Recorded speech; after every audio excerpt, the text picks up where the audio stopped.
So when we are talking about the final battle,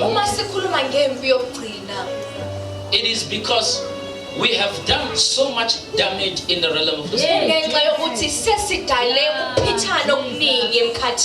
Now the warfare is what we can see happening. There is a war. There is a war. Soweto. There's a war. All over the world. So we are here because we are part of a war. A real one. Are you ready to vote? Are you ready? Have you decided?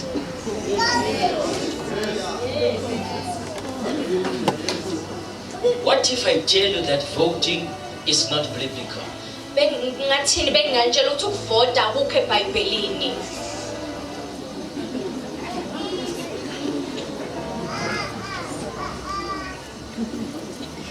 There is no elections in the Bible.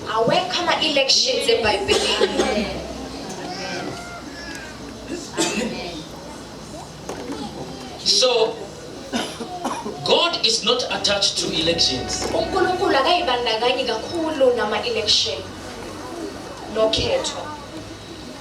Because he is not the one who invented elections. It is the system of men. It is men who came with elections. So he has never told us that if we want changes in the world, we must call for elections. So there's nowhere in the Bible where elections are recommended for change in the world. So that is why the Kazarian Mafia, the New World Order cabal, the democracy inventors, they invented elections because they knew that they were deceptive. There was no change that could come through them. They knew that change was decided by a person. It was never decided by an election. So they now gave you a system that is going to continue propelling you towards your own oppression, so that you feel as a participant in a system that continuously was designed to oppress you, so that you feel as a decision maker in a decision that has already been made for you. So they wanted you to give them the permission in order to continue to oppress you by giving them in a way of voting, so that at the end of the day, when you don't like what they do, they tell you, but you voted for us. So you voted, so it is your vote that is enabling us to do this. If you don't want what we're doing, then you must just change your vote. So you feel like you are responsible for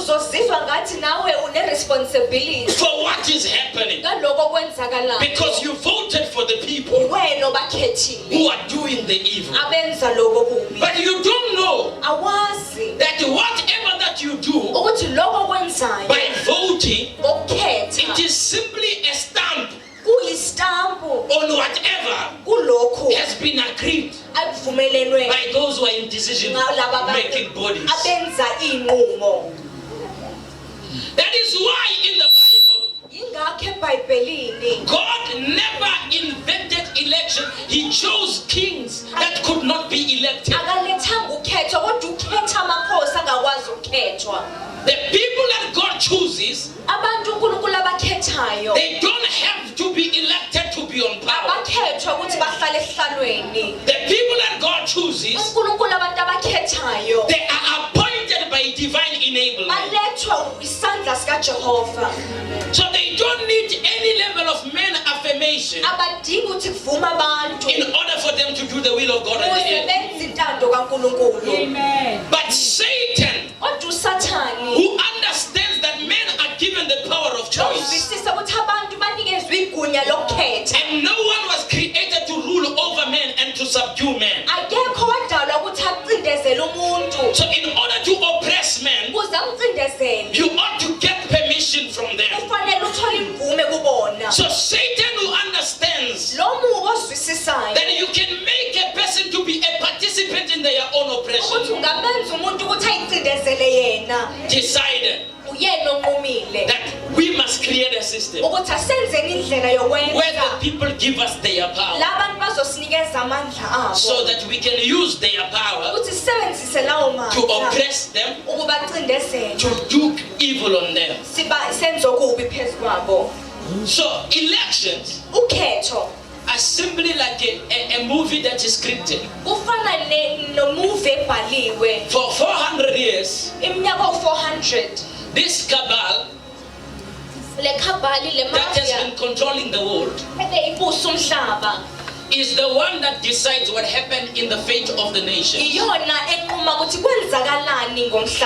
And no one questioned it.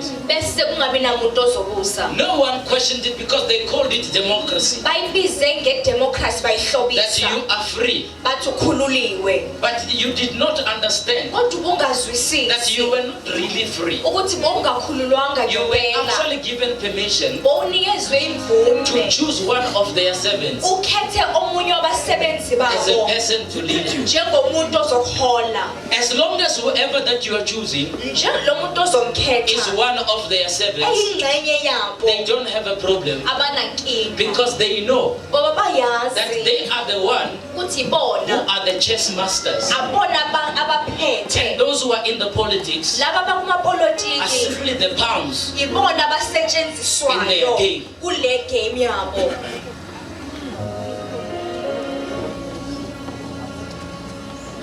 So the politicians are not the real actors. The real actors are the owners. A politician is like a slave. He has a master.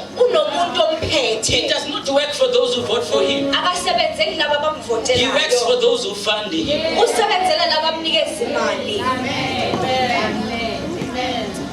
He works for the one who feeds him. All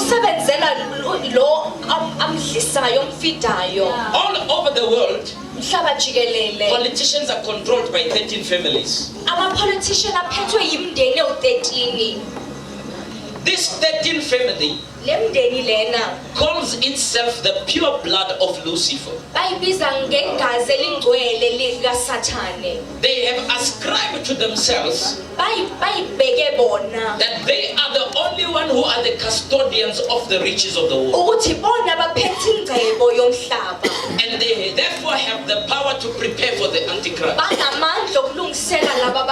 Because only them have the pure blood of Satan. So they are part of a Luciferian cult. So these 13 families includes the famous families too that you know. First, the Rothschild family. Secondly, the Rockefeller family. But there are other 11 families that you might not know them because they are not popular. But all of them, they call themselves the pure blood. And they are owners of the World Bank. They are owners of the different types of banks all over the world. And these people are extremely powerful.